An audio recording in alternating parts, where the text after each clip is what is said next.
L'édition 2022 de la croisade de remerciement à Dieu est placée sous le thème Chrétien, bon citoyen.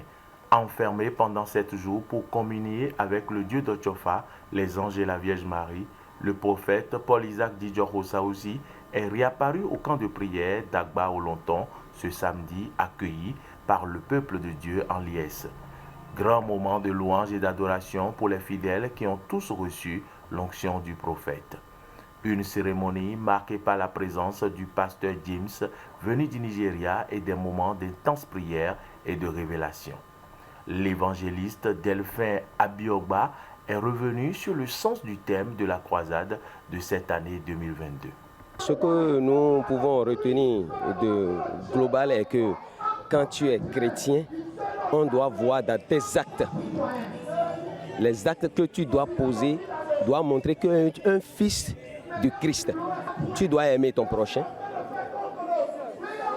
que ce soit dans l'église, que ce soit dans ton lieu de travail, plus précisément encore dans ta propre maison, ou bien dans tes alentours, tu dois montrer que tu es un vrai chrétien. Au cas où ton prochain a un problème, tu lui viens forcément en aide.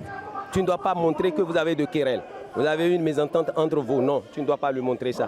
Tu dois lui montrer que tu es chrétien. C'est pour même ça que Jésus-Christ est mort sur la croix pour nous. Le prophète Saoussi a insisté sur la réunification du corps du Christ ainsi que la sanctification et la purification. L'église Agba-Olonton a une particularité sur la sanctification.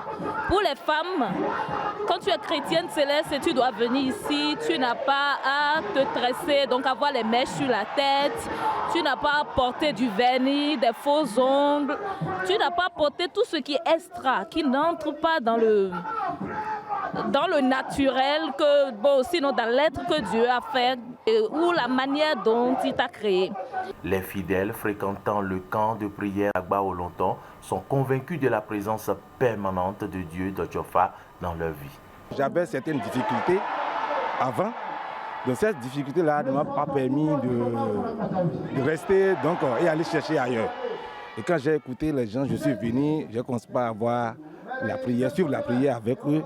C'est ça qui m'a permis d'avoir un changement dans ma vie. Cette croisade de remerciement à Dieu au camp de prière Agba-Olonton a connu son épilogue ce 13 novembre par l'équivalence d'une fête des moissons. Le rendez-vous est donc pris pour la croisade édition 2023 par le peuple de Dieu.